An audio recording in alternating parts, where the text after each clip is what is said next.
بمجمرة صاوعتنا أخبركم نايزي برنامج زي تساتف تكتخوني نايت برنامج تحسون دجنا لملا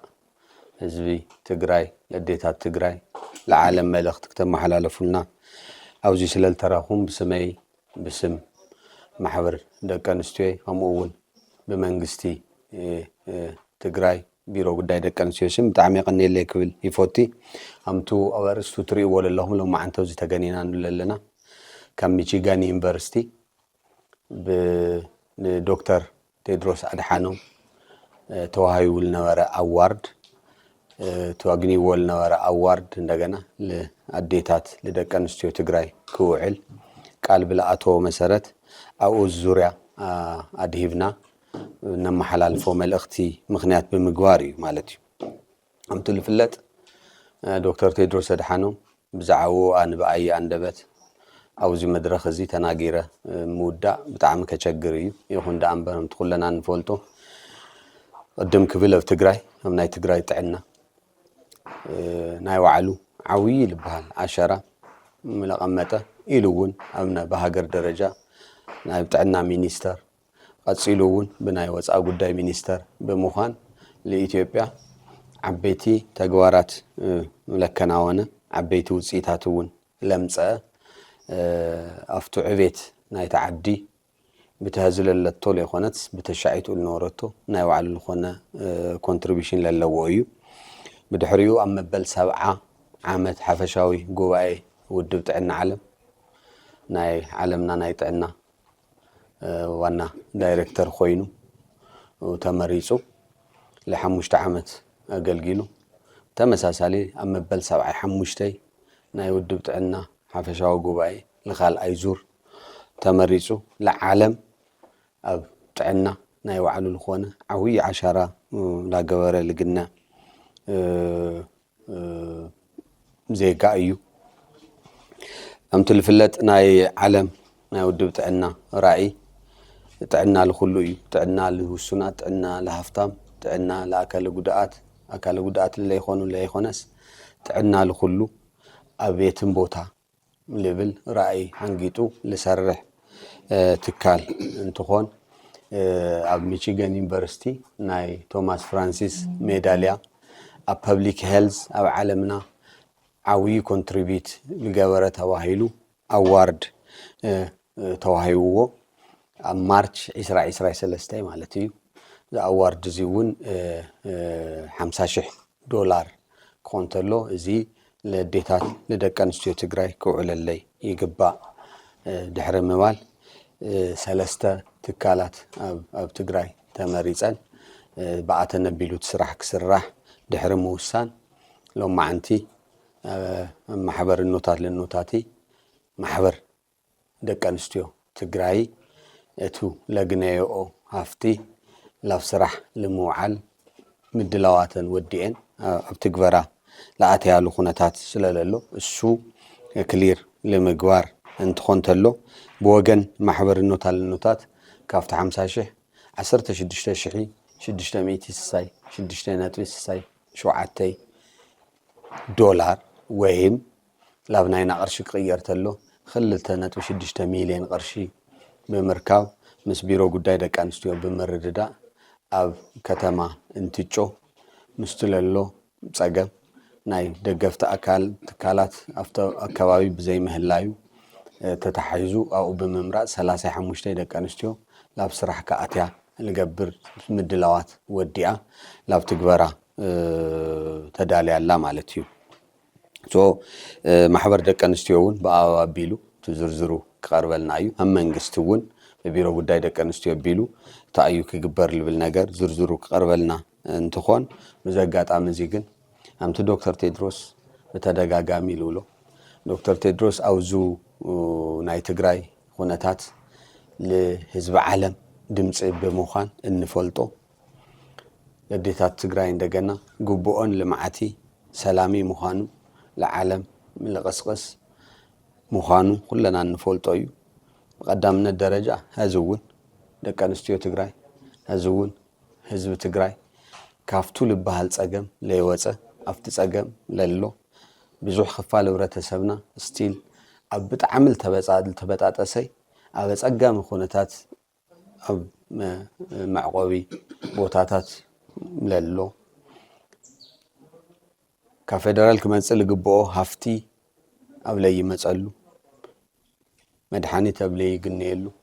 ነዳዲ ኣብ ለይብሉ ትግራይ ብጣዕሚ ኣብ ዝኸፍአ ኩነታት ኢሉ እውን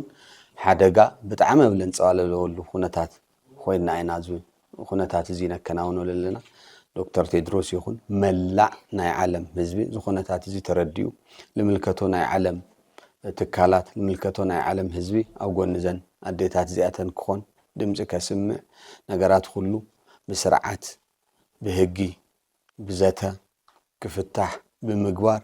እቱ ለሎ ፀገም ላተጋደደ ከይኮነስ ካብ ግዜ ናብ ግዜ ላተቃለለ ዝኸደሉ መንገዲ ክፍጠር ብዘጋጣሚ ለዶክተር ቴድሮስ ኣድሓኖም ለመሰላቱ ለመላእ ዓለም ፃውዒት እናቅረብና ዶክተር ቴድሮስ ዝገበረልና ደገፍ ብስም ኣዴታት ትግራይ ሕዚ እውን ምስጋና እናቅረብና ይኹን ዳኣ እምበር ናይ ኣዴታት ትግራይ ፀገም ምስተህዚ ኣብዚ ክልል ኮይኑ ንሰርሕ ዘለና ትካላት እንህቦ ዘለና ደገፍ ኣምዙ ካብ ባሕሪ ብጭልፋ ዝበሃል ዓይነት ስለ ዝኾነ ተጠናኺሩ ዓለም ኩሉ ቆላሕታ ሂብዎ ፀገመን ፈቲሕና ናብ ልምዓት እንሸጋገረሉ መንገዲ ክኾን ኩሉ ፃዕሪ ክገብር ላተመነና ዶክተር ቴድሮስ እውን ፃውዒትና እዚ ኣቢሉት ልጀመሮ ኣጠናኺሩ ክኸዲ ክድግፈና ፃውዒት ንምቕራብ እዩ የቀኒየለይ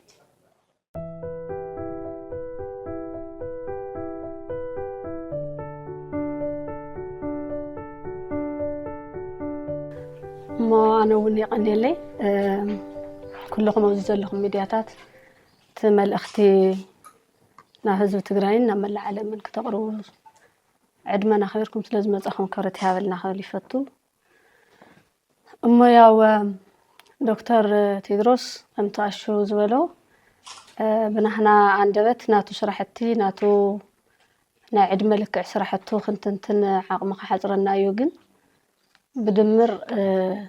أفتناي طعنا تግራይ ካብ ቢሮ ሓላፊ ጥዕና ክሳብ ናይ WHO ዳይሬክተር ዘሎ ስራሕቲ ብምሉኡ ኣብ ናይ ህዝቢ ጥዕና ማእከል ገይሩ ዝሰርሕ ጣዕሚ ነኽብሮ እንፈትዎ መራሒና እዩ ብፍላይ ኣብቲ ትግራይ ናይ ቢሮ ጥዕና ስራሕቲ ማእከል ገይሩ ማእከሉ ክሰርሕ ተሎ ከም ቢሮ ሓላፊ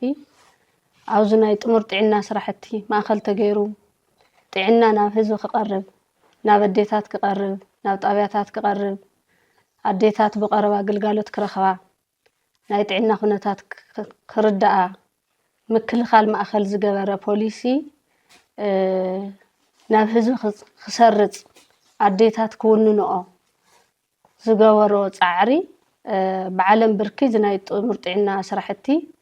ዝለዓለ ተመክሮ ንሃገር ይኹን ንኻልኦት ዓለማት ዝለዓለ ተመክሮ ዝኾነሉ ናቱ ዝነበረ በርክቶ ህዝቢ ትግራይ ዘይርስዖ እዩ ማለት እዩ እዚ ከም ዘሎ ኮይኑ ፍትናይ ውድብ ጥዕና ዓለም ዳይሬክተር ኮይኑ ክሰርሕ ተለውን ተዘጋጠመና ዘይተሓሰበ ኮይናት ኣብ መላእ ዓለም ትናይ ህዝቢ ትግራይ ኩነታት بزلوا exposure بزلوا عقمي ማእከል ገይሩ ድምፂ ህዝቢ ትግራይ እናኾነ መጽዩ ድሕረት ኩነታት ንእሽተን ተነጻጻሪ ሰላም ዝተረኸበውን ተንጥዕና ትካላት እግሪ ክተኽላ ሓገዝ ክረኽባ መድሓኒት ክረኽባ ዝተፈላለዩ ሓገዛትን ስራሕትን ልክዕ ከምቲ ንኻልኦት ዝገብሮ ሓላፍነቱ እናተዋፅአ ዝመፀ መራሒ እዩ ዝብል እዩ ዘለኒ እዚ መሰረት ተገይሩ ከምቲ ዓንቶይ ዝግለጽ ዝነበረ ኣብ ማቺጋን ዩኒቨርሲቲ በናይ ስኩል ኦፍ ፐብሊክ ሄልዝ ማእከል ተገይሩ ብቶማስ ፍራንሲስ ኣብ ዝተኻየደ ናይ ሽልማት ስነ ስርዓት ብዝገበሮ በርክቶ ብዝነበሮ ናይ ጥዕና ዝተዋፅኦ ማእከል ተገይሩ ናይ $50,000 ሽልማት ረኺቡ እዩ እዚ ኣብ 2023 ዝተዋሃቦ ሽልማት እዩ الشلمات زي دحر نوانا بزحي زلو دحر 3 عامات يبزح بروسس حليفو مالتي قدم يلو بعلوون محوراو ميدا قالي صوانير الشلمات زي ኣብ ትግራይ ንዘለዋ ጾታውን መጥቃዕቲ ዝበፅሐን ደቂ ኣንስትዮ ሽልማት ይኹነለይ ንኣታተን ንምሕወየ ይኹነለይ ኢሉ ገሊፅዎ ነይሩ እዩ እዚ ድሕሪ 3 ዓመት ኣብ ኢድና በፂሑ ኣሎ ከምቲ ዝተብሃለ 50,000 ንሰለስተ ትካላት ተመቂላ 16,666.67 ዶላር እያ ናብ ናህና ናይ ኢትዮጵያ ቅርሺ ክትቅየር ተላ ናብ 2.66 በፂሓላ ማለት እዚ ንምንታይ እቲ ናይ ባንክ ኣፈላላይ ስለለለዎ እቲ ናይ ኤክስቼንጅ ሬት ሲ ካብ ባንክ ናብ ባንክ ስለዝፈላለ ናህና ንእሽተን ናይ 2 ቅርሺ ወሰኽ ኣለዎ ኣናማ ምስካኣት ተኸልኻ ውሱን ናይ 2 ቅርሺ ቀነስ ኣለዎ ካብ ባንክ ናብ ባንክ ስለዝፈላለ እዩ በፂሕና ኣሎ ኣብ ኣካውንትና ኣትየሎ እዚ ክሓስብ ተለኹም ዶክተር ቴድሮስ ትግራዋ እዩ ኣብ ትግራይ ዘጋጠመ ፀገም ይፈልጥ እዩ ቤተሰቡን ኣብ ትግራይ ኣለዉ እዮም ከም ውልቀ ሰብ ንቤተሰበይ ክብል ምኽኣለ ነይሩ ከም ውልቀ ሰብ ዝተጎድአ ዝተሳቀየ ግፍዒ ዝበፅሖ ቤተሰብ ኣለዎ እዩ ልክዕ ከምቶ ትግራዋይ ዝበፅሐ ማለት እዩ ግን ድማ ኣዴታት ትግራይስ ኣዴታት እየን መናእሰይ ትግራይ ደቀ እየን ስለዚ ኩሉ ህዝብ እዩ ብዝብል ዋላ ትንኣስ ታዝረኸባ ሽልማት ኣብ ዝተፀገማ ደቂ ኣንስትዮ ኣብ ዝተጠቕዓ ደቂ ኣንስትዮ ዓቕሚ ዝፈቅዶ ኩሉ ግዜ ዝሓስበን ምዃነይ ከስታውሳ ዓቕሚ ሕፅረት ተዘይኮይኑስ ዘስታውሰን ዝዝክረን ምዃነይ ከስታውሳ ብዝብል ሓሲቡ እዩ እምበር ዝሕገዝ ቤተሰብ ስለዘይብሉ ኣይኮነን እሞ ስለቲ ከምዚ ዝበለ ሰናይ ተበግሶ ሓሲቡ ሰናይ ሓሳብ ሓሲቡ ናብ ትካልና ናብ ማምስና ፎርማምስና ናብ ማሕበር ኖታትን ናብ ማሕበር ደቂ ኣንስትዮ ትግራይን ዝለኣኾ ቅርሺ ብሽምተን ተጠቀምትን ብሽም ክልተና ትካላትን ክብረት ይሃበልና ይቀኒየልና ክንብሎ ንፈቱ ማለት እዩ ካብዚ ቀፂለ እቲ ህዝውን ዘሎ ፀገም ኣብ ትግራይ ክንርኢ ተለና ትቅድም ኢሉ እቲ ብኩናት ዝተኻየደ ኣብ ልዕሊ ደቂ ኣንስትዮ ትግራይ ዝበፅሐ ግፍዒ ብጆኖሳይድ ኮሚሽን ሳይንቲፊክ ብዝኾነ መንገዲ ተፀኒዑ ኣሎ ትመረዳእታ ኣሎ ሳይንሳዊ መረዳእታ እዩ ዋላ ንሕና ከም ማሕበር ትፀገም እስካውን ላዕሊ እዩ ዝብል እምነት ኣለና እዩ ግን ኣብ ዝተፀንዐ ኮይና ክነውግዕ ስለ ዘለና ታምድፋር ጥራሕ ወሲድና ታምድፋር ጥራሕ እኳ ወሲድናስ ብዕስለን ብውልቀን ዝተደፈራ ደቂ ኣንስትዮ 152,108 እየን ኣብቲ ፅንዓት ተቐሚጡ ዘሎ ካብዚአን ቢሮ ጥዕና ዝሓለፈ ዘቕርብዎ ዝነበሩ ናብ ጥዕና ትካል ግልጋሎት ረኺበን ዘለዋ ክሳብ ሕዚ 7% እየን ስለዚ ክንደይ ዝኣክል ኢና ሸኽሚ ተሸኪምና ዘለና ክንደይ ዝኣኽላ ደቂ ኣንስትዮ እየን ሕክምና ዝፅበያ ዘለዋ ክንደይ ዝኣኽላ ደቂ ኣንስትዮ እየን ሓገዝ ዝፅበያ ዘለዋ ዝብል ክንወስድ ተለና ከምቲ ዓንቶይ ኣሸናፊ ዝገልፆ ዝነበረ ዓቕሚ ብዝፈቀዶ ፋሕጠርጠር ክንብል ኣለና ኢና ዓቕሚ ብዝፈቀዶ ክነሐክም እግሪ ክነትክል ንኸዶም ስራሕትታት ኣለዉ እዮም ምስቲ ፀገም ናይ ትግራይ ግምት እቲኻ ግን ገና ኣጀመርናዮ ምባል ይከኣል ማለት እዩ እዚ ከምዚ ኢሉ እናሃለወ ድማ ህዝቡ እውን ጥቃዓት ኣይቋረፀን ይቕፅል ኣሎ እዚ ከምዚ ኢሉ እናሃለወ ህዝቡ እውን ኣዴታት ትግራይ ሰላምን ልምዓትን እየን ዝደልያ ከም ዝበሎ ህዝቡ እውን ድሌት ኣዴታት ትግራይ ሰላምን ልምዓትን እዩ ግን ድማ ህዝቡ እውን ኣብ ከቢድ ጭንቅን ኣብ ከቢድ ስግኣትን እየን ዘለዋ ደቂ ኣንስትዮ ትግራይ ህዝቡ እውን ኣብ ሰላማዊ ኩነታት ኣይኮናን ዘለና ብኩለ መዳይ ኣብ ሽግር ኣብ መከራ ኢና ዘለና ማለት እዩ ስለዚ እዚ ፀገም እዚ ዓለም ክፈልጠልና ህዝቡ እውን ህዝቢ ትግራይ ብፍላይ ድማ ደቂ ኣንስትዮ ትግራይ ሰላምን ልምዓትን እዩ ትምኒተን ኩናት ኣብ ዝኾነ እዋን ተመኒየን ይፈልጣን ስለዚ ህዝቡ እውን ዘንፀላሊ ዘሎ ሓደጋ ብሰላማዊ መንገዲ ክፍታሕ ዶክተር ቴድሮስ ብዘለዎ ዓለማዊ ፍልጦን ብዘለዎ ብቕዓትን ድምፂ ክኾነና ከም ቀደሙ መልእኽቲ ከሕልፍ ይደሊ ካልኣይ ድማ እዚ ፀገም እዚ ክንፈትሕ ተኮይና ኣንሕና ፅፍርና ከሊእና ታዝመፀት ታዝረኸብናያ ቅርሺ ናፍተን ደቂ ኣንስትዮ ክነብፅሕ ሓላፍነት ክንወስድ ኢና ሓላፍነት ብዘለዎ መንገዲ ኢና ንሰርሕ ዘለና እዚ ከም ማሕበር ዘመፅያ ዘላ ቅርሺ ን4 ደቂ ኣንስትዮ ምክንያቱ ንሕና ሴፍ ሃውሳት ኣለና መሐከሚ ማእኸላት ኣለና ስለዚህ ኣብቲ መሐከመ ማእኸል ግልጋሎት ዝረኽባ ደቂ ኣንስትዮ ስለ ዘለዋና ካልእ ስልጠና ስለ ዘየድልየን ስልጠና ወሲደን ኣለዋ ኩሎ መዳይ ሕክምና ወሲደን ኣለዋ ስለዚ ንኣታተን እዛ ቅርሺ ክንሽንሽናተላ ን40 ደቂ ኣንስትዮ እግሪ ክተትክለልና እያ ትብል ኣብታ ስታንዳርድ ብታ ሚኒመም ስታንዳርድ ንሓንቲ ጓል ኣንስተይቲ 65,000 ኢና ክንህብ ብ65 ን40 ደቂ ኣንስትዮ ተኣኽለልና እያ ስለዚ እዚኣ ብስርዓት ትምልመላ ወዲአን እየን ኦረዲ ኢድና ዘሎ ሊስት ስለ ዝኾነ ናብ ሒሳብ ቁጥረን ኣታው ጌርና ናብ ስራሕተን ክከታተላ ሓፂር ኦሪንቴሽን ዘድሊ ተኮይኑ ሓፂር ኦሪንቴሽን ሂብና ኣብ ስራሕ እውን ተኸታቲልና ዝሰርሕኦ ስራሕትን ዘምጽኦ ዘለዋ ለውጥን እውን ኣስዒብና ሪፖርት ክንገብር ምዃንና እውን ብዘጋጣሚ እዚ ንምግላጽ እዩ ግን ድማ ህዚ ትጽገም ብጣዕሚ ሰፊሕ ስለ ዝኾነ ህዝቢ ዓለም ይኹን ገበርቲ ሰናይ ዓለማት ንዝየብ ግምት ዘእተወ ሓገዝ ከበርክቱ ካባና ንላዕሊ ኣድቮኬት ናይ ምግባር ናይ ተደማጽነት ዓቕሚ ስለ ዘለዎ ዶክተር እዚ መልእኽቲ እዚ ወሲዱ ናይ ኣድቮኬሲ ስራሕቲ ክሰርሐልና ሓገዝ እንረኽበሉ መንገዲ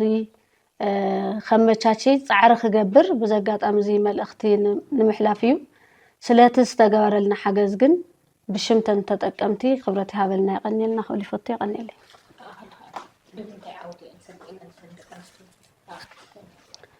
ተን ስልጠና ዝወስዳ ደቂ ኣንስትዮ ብድሌተን እዩ ብዝተፈላለየ መንገዲ እየን ስልጠና ዝወስዳ ኣብቲ ውሽጢ ሴፍ ሃውስ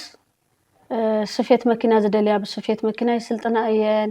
ምግቢ ምድላው ስልጥና ምግቢ ምድላው ይስልጥና እየን ናይ ፀጉሪ ስራሕቲ ይስልጥና እየን ናይ ኣሕምልቲ ገደና እውን ትሬኒንግ ምክንያቱ ወፅየን ሓረስቶት ኣለዋ ኣሕምልቲ ገደነአን ክሰርሓ ኣብኡ ንባዕለን እውን እናተመገባ ኣብኡ እውን ትሬን እናገበራ ይንቀሳቐሳ እየን ስለዚ ብድሌተን ዓቕመን ብዝፈቐዶ ወይ ድማ ተቂድም ህዚ እናሰርሕኦ ዝነበራ ኣብ ሃፍቲ እንስሳ ምርባሕ ክኾን ይኽእል ኣብ ፀባ ላሕሚ ክኾን ይኽእል ኣብ ደርሆ ክኾን ይኽእል ኣብ ባዕለን ኣብ ዝመረፅኦ ዝናይ ቢዝነስ ፕላን ኣዘጋጅየን ስነ ኣእምሮአን ንስራሕ ዘለውን ተበግሶ ተለዓዒለን ስለ ዝወፃ ህዘውዚ እየን ክሰርሓ ክብል ኣይክእልን ንሰን ኣብ ዝደለይኦ ንሰን ኣብ ዝፈቐድኦ ግን ድማ ከዓ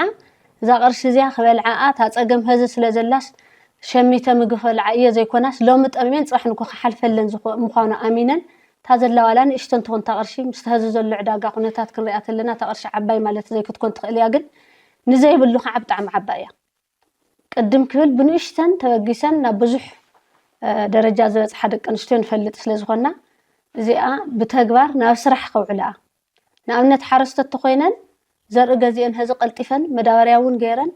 መሬተን ዘካሪኦ ተነይረን ባዕለን ሓሪሰን ኣታዊአን ዘዕብያሉ ዝጥቀማ ክህልዋ ክኽእላ እየን ማለት እዩ እየን ክብላ ይኽእልን ግን ክገብራ ይኽእላ እየን ኣብ ሃፍቲ እንስሳ ዝነጥፋ ጠለበጊዕ ገዚአን ህዚ ክረምቲ እውን ስለ ዝኾነ ከፋርያ ይኽእላ እየን ደርሆ ዝበላው ደርሆ ከኣትዋ ይኽእላ እየን ፀጉሪ ዝብላ ናይ ፀጉሪ ከኣትዋ ይኽእላ እየን ስለዚ ትድልየተን እዩ ማእኸል ንገብረን ንሕና ኣብዚ እተዋ ኣብዚ ኣይትእተዋ ይንብለንን ድልየተን ማእኸል ገይረን ባዕለን ፎትየን ክሰርሕኦ ዝኽእላ ባዕለን እየን ዝመርፃ ትስልጠናታት ግን ብዝደልዮ ዓይነት ስልጠና እየን ማእኸል ገይረን ዝስልጠና ኣብቲ ውሽጢ ማለት እዩ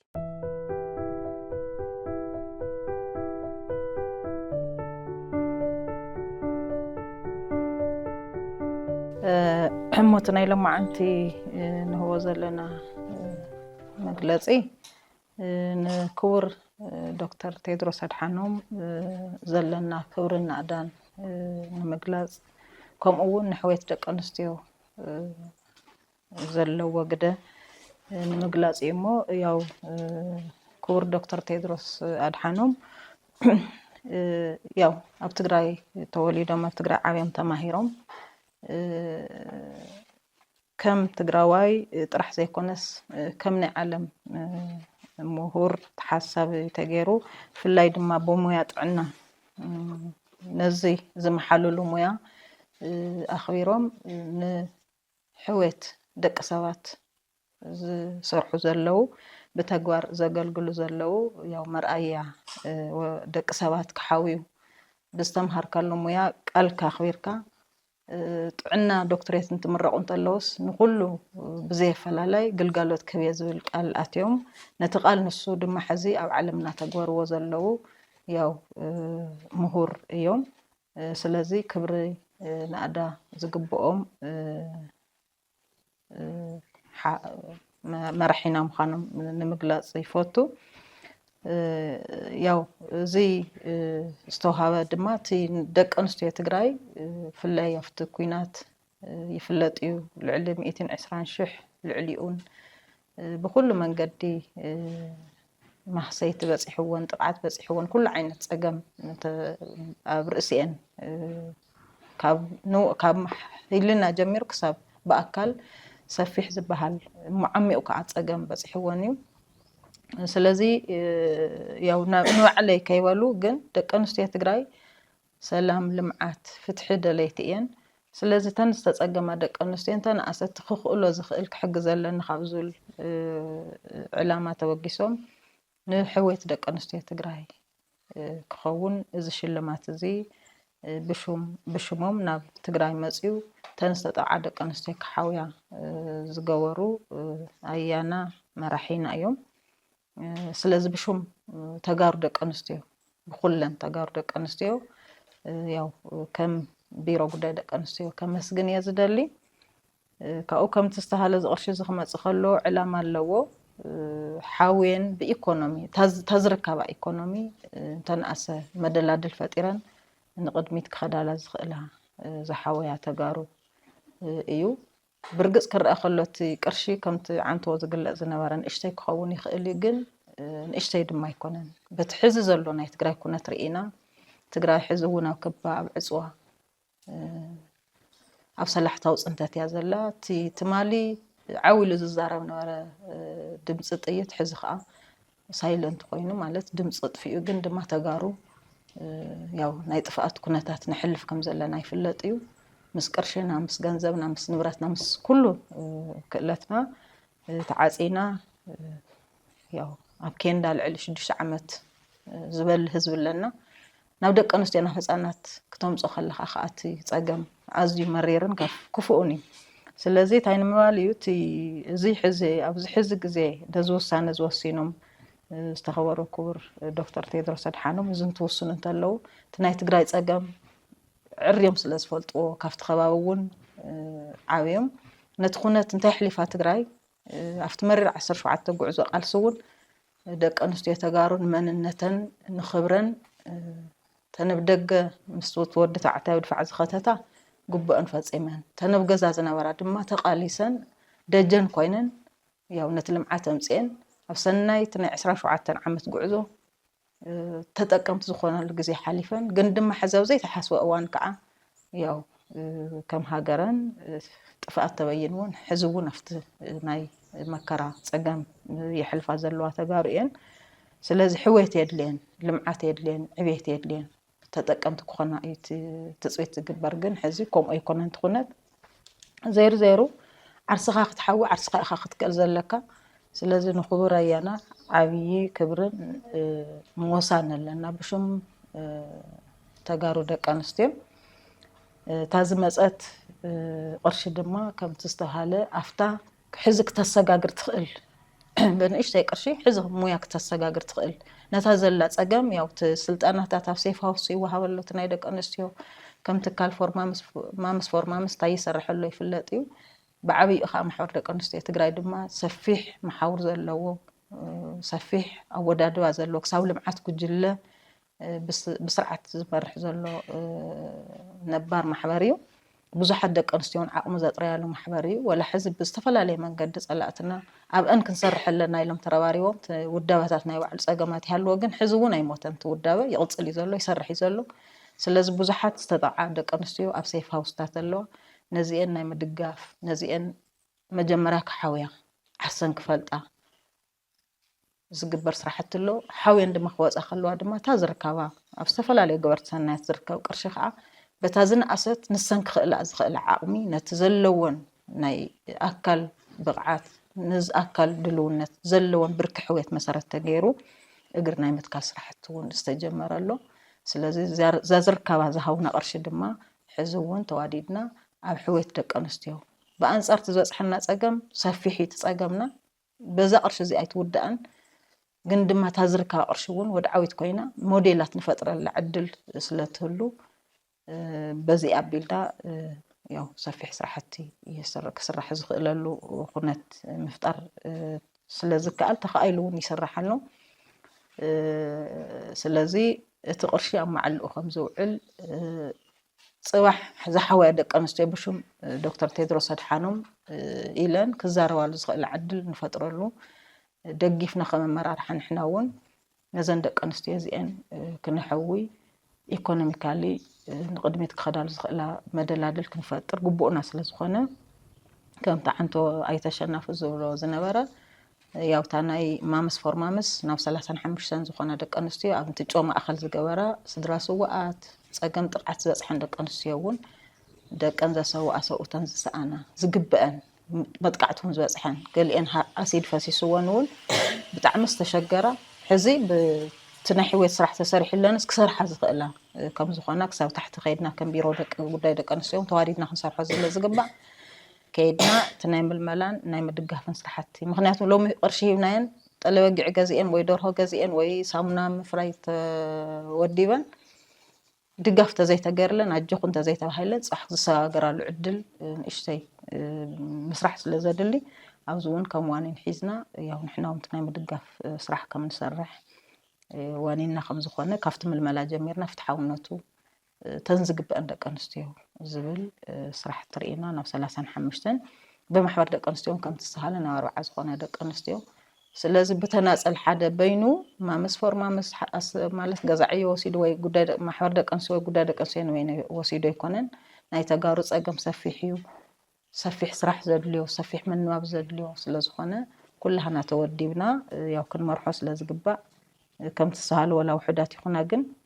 ነቲ ዘለና ፀገም ዝተወሰነ ክኸይድ ስለ ዝኽእል ሕዚ እውን ደጊመ ዶክተር ቴድሮስ ኣድሓኖም ይቕድሜልና ክብል እየ ዝደሊ እዚ ክብል ተለኹ ድማ ከምቲ ዝተባሃለ ልዕሊ 120 ይቕፅል እውን እዩ ዘሎ እቲ ጥቕዓት ደቂ ኣንስትዮ ኣብ ትግራይ ሕዚ እውን ክሓውያ ዝግበአን ክድገፋ ዝግበአን ብዙሓት ደቂ ኣንስትዮ ኣለዋ ዝተፈላለዩ ገበርቲ ሰናይ ትካላት መንግስታዊ ይኹን ዘይመንግስታዊ ትካላት ካብ ዓቕሚ ምዕባይ ግንዛበ ስራሕ ጀሚሩ ክሳብቲ ናይ እግሪ ምትካል ስራሕቲ ዝሕግዙና ካልኦት ኤንጂኦታት እውን ኣለዉ ኣብ ዓዲ ይሃሉ ኣብ ደገ ይሃሉ ከም ኩሉ ዜጋ ትግራዋይ እውን ነዘን ጥቕዓት ዝበፅሐን ደቂ ኣንስትዮ ምሕዋይ ማለት ኩሉ ማሕበረሰብ ምሕዋይ ስለ ዝኸውን በዚ ኣጋጣሚ ዶክተር ቴድሮስ ንዝገበርዎ ተበግሶ ንዘርኣይዎ ኩሉ ዓይነት ንሕወት ደቂ ኣንስትዮ ትግራይ ደጊምና ደጋጊምና ተመስገናዮም ያው ዝግብኦም ጥራሕ ዘይኮነስ ትኽክል ልዕሊ እቲ ስራሕ እዩ ንምባል እዩ ስለዚ ክብርን ሞገስን ንዕኦም እናበልና ሕዚ እውን ካልኦት ተጋሩ ኣለዉ ኣብ ዲያስፖራ ትማሊ ቃልሲ ህዝቢ ትግራይ ብዓወት ክዛዘም ናይ ባዕሎም ዓሻራ ኣቐሚጦም እዮም ሕዚ እውን ግን ኣብኡለና ኢና ንብል ዘለና ኣብ ኬንዳ ዝሞት ኣዴታት ኣለዋ ሰኣን ምግቢ ሰኣን ሕክምና ሰኣን መፅለሊ ስለዚ እዚአን እውን ሕዚ እውን ድጋፍ የድልየን እዩ ምርኣይ የድልየን እዩ ታቲ ወሃበን እኽልተ ኣይኮነትን ስለዚ ኩሉ ዝግብኦ ዜጋ ትግራዋይ ነቲ ፀገም ናይ ተጋሩ ተረዲኡ ሕዚ እውን ኣብ ጎኒ ደቂ ኣንስትዮ ትግራይ ክኸውን ከም ቢሮ ጉዳይ ደቂ ኣንስትዮ ነዚ መልእኽቲ ክሕልፍ እየ ዝደሊ በዚ ኣጋጣሚ እዚ ሓቢርና ኢና ፀገም ትግራይን ተጋሩን ክንፈትሕ ንኽእል ብፍላይ ድማ ደቂ ኣንስትዮ ትግራይ ክሓውያ ክለምዓ ሰላም ክህሉ ያው ሕዚ እውን ተሓጋጊዝና ኣብ ደገ ይሃሉ ኣብ ውሽጢ ይሃሉ ከም ዶክተር ቴድሮስ ዝበሉ ተጋሩ ኣብ ደገ ስለ ዘለው ነዚኣቶምን ሕዚ ኣብ ሕዌት ደቂ ኣንስትዮ ሎማዓንቲ እቲ ክሓውያ ድጋፍ ዘድልየን ብኩሉ መንገዲ ሞራላዊ ንዋታዊ ኩሉ ዓይነት ድጋፍ ዘድልየን እሞ ሕዚ እውን ናቶም ካልኦት ኣስር ክቡር ዶክተር ቴድሮስ ኣድሓኖም ክኽተሉ በዚ ኣጋጣሚ ፀውዒተይ የቕርብ ይቕድነለይ